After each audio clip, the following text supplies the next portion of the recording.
હવે કોઈ પણ વલ્લભકુંડમાં અમે જઈએ તો ઠાકોરજીની, મારી વાત કરું કે કાંકરોલી જાઉં કે કોટા જાઉં કે કોઈ પણ જગ્યાએ જાઉં, ઠાકોરજી જ્યારે અમારે જઈએ વલ્લભકુંડને મળીએ તો ઠાકોરજીને કંઈ અરોગાવું હોય, માનો કે દ્વારકાધીશે અરોગાવાનું મન થયું તો પેઢી વેઢીમાં ક્યાંય જવાનું નહીં. હું મારી વાત કરું છું અને મારી સાથે જે આવેલા વૈષ્ણવ હોય એની વાત કરું છું.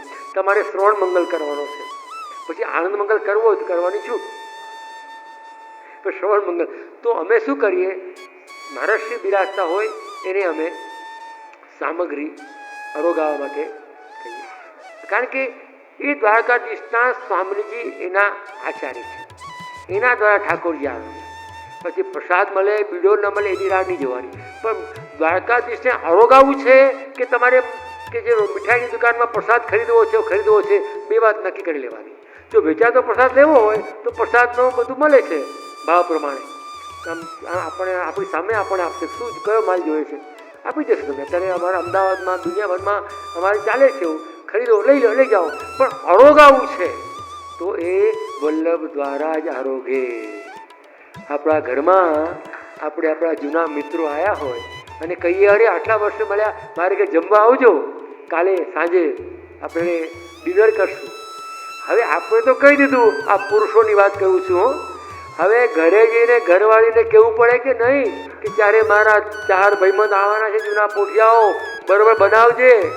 જો તમે ઘરવાળીને ના કહો અને પેલા 4 આવી જાય તો શું વલે થાય તમારી? તો એટલે મતલબ શું કે ઘરની માલિક ગૃહિણી કહેવાય, એને કહેવું પડે, એની આજ્ઞા લેવાની જરૂર નથી, પણ કે ફલ આપવાનો અધિકાર ગૃહિણીનો છે, ખાલી હુકમ કરવાનો અધિકાર ઘરવાળાનો છે. એમ શ્રીનાથજી સેવા તમારી લઈ શકે તો પ્રસન્નતાપૂર્વક આરોગ્યનો અધિકાર એને મહાપ્રભુજીને આપ્યો છે. સ્વામી સ્વરૂપ મહાપ્રભુજી દ્વારા જ શ્રીનાથજી આરોગ્ય છે, ઓર કોઈ દ્વારા નહીં. સમજ્યા મારી વાત? એટલે જો તમારે વૈષ્ણવ જે પોતાને પુષ્ટિ માર્ગે વૈષ્ણવ માને છે એને જો ઠાકોરજીને આરોગાવવું હોય તો આરોગાવવા માટે તો તેના સ્વામીજી છે એના દ્વારા જ આરોગાવાય. બાકી બધી વ્યવસ્થા ચાલે, આ કળિયુગ છે, કળિયુગમાં બધી વ્યવસ્થા થાય, કોઈ વ્યવસ્થા ખોટી નથી, પણ પુષ્ટિ માર્ગી વૈષ્ણવે પુષ્ટિ માર્ગી ઠાકોરજીને આરોગાવવું હોય તો તેના દ્વારા. આપણે નાના બાળકને કંઈક કરવું હોય તો એની માને આપી, તું આ બાળકને કરજે. તારો બર્થડે આવ્યો, આપણે કવર આપવું હોય તો પેલા ટેણિયાને કવર શું ખબર પડે, કવરને ફાડી નાખે, એની માને આપી, એ લાવી આપે રમકડું. ત્યાં રમકડું લાવવું છે ને, હું રમકડું નથી લાવ્યો, એ રમકડાના 2000 પહેલે એની માને આપી. અને એમ પણ તમે જુઓ તો મહાપ્રભુજી સ્વામી સ્વરૂપ છે, આચાર સ્વરૂપ છે અને ભક્ત સ્વરૂપ પણ છે.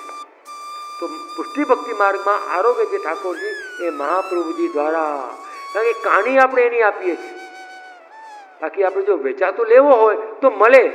અને આ જે સિસ્ટમ છે એમાં એક વ્યવહારિક વસ્તુ છે, એક વ્યવહાર છે, ધાર્મિક વ્યવહાર છે, પણ પુષ્ટિ ભક્તિનો પ્રવેશ ત્યાં નથી હોતો. કારણ કે પુષ્ટિ ભક્તિમાં ઠાકોરજી આરોગ્ય છે અને મર્યાદામાં ઠાકોરજી ખાલી જે દેવ હોય એ ખાલી દ્રષ્ટિ કરે છે, બીજું કંઈ નથી કરતા. અને પ્રભુ આરોગ્ય છે નિશાની શું કે વસ્તુ ઘટતી નથી, એમાં પ્રસન્નતા આવી જાય છે. એ જ્યારે મહાપ્રસાદ કણકો લઈએ તો આપણામાં અલૌકિક ભાવ સૂજે છે. અને તમે જુઓ આજે વૈષ્ણવ આપણે સેવા કરીએ છીએ તો ઘણા લોકોને થાક લાગે છે, ઘણા લોકો નથી લાગતું. કેમ? આપણે પ્રેમ કરીએ કોઈને થાક લાગે નથી લાગતો. જે વૈષ્ણવ પોતાના આત્માથી, પોતાના પ્રાણથી, પોતાના જીવથી પ્રભુને લડાવે છે એ પ્રેમ કરે છે, થાક નથી લાગતો. પણ જે શરીરથી ઠાકોરજીની સેવા કરે છે ત્યાં મન નથી, પ્રાણ નથી, આત્મા નથી, રસ નથી, તો થાક લાગે છે. જાતે અનુભવ કરી લેજો તમે લોકો, હું બી જાતે અનુભવ કરું છું. પ્રેમ કરવામાં થાક લાગે? કોઈ ના લાગે. યાર 6 કલાક 12 કલાક બેસો ને મજા આવી જાય. એમ ઠાકોરજીની સેવા એટલે પ્રભુ જોડે કરવાનો પ્રેમ.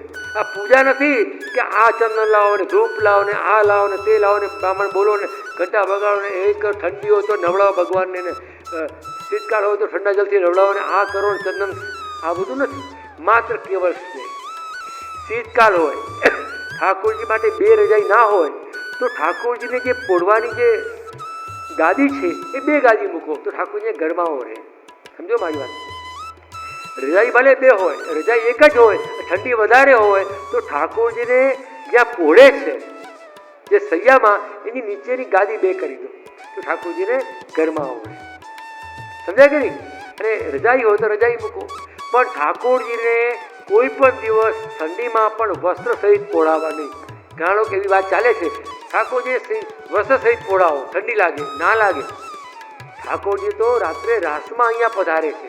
અને બીજું કે રાત્રે પ્રભુ બાલલીલામાં નથી બિરાજતા, કિશોર લીલામાં બિરાજે છે. એટલે અમારા ઘરોમાં સૈયા મંદિરમાં મૂળાજી હોય છે.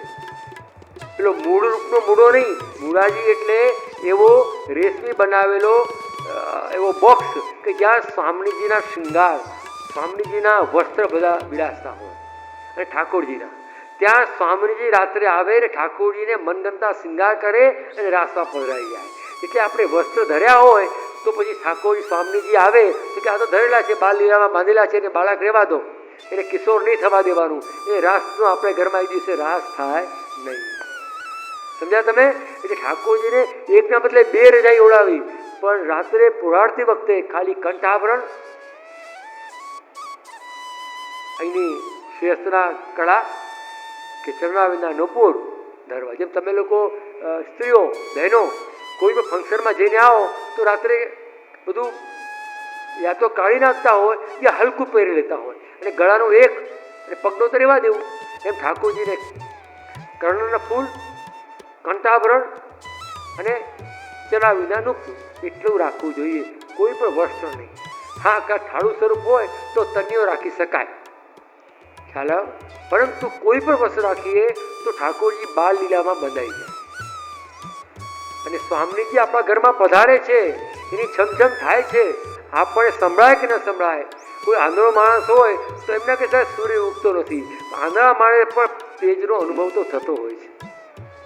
એમ આપણને જરૂર થાય છે કે મારા પ્રભુ પ્રસન્નતાથી બિરાજે છે.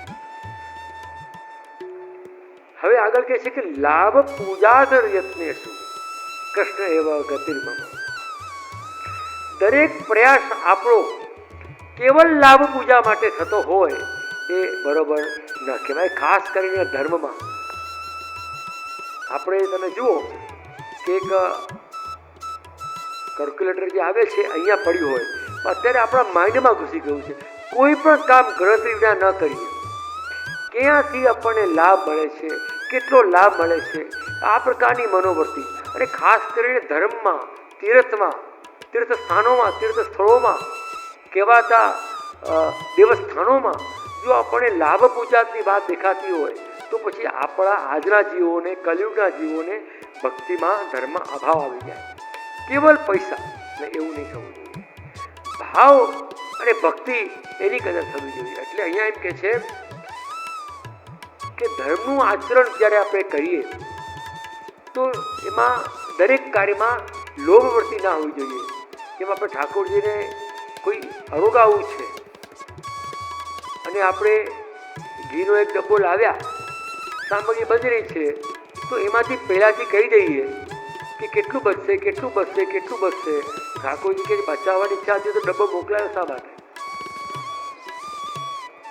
કેટલા ભગવાન તો કેટલા પાછા આવશે, કેટલા રિક્ષાવાળાને પૂછ્યા કેટલા પાછા આવશે?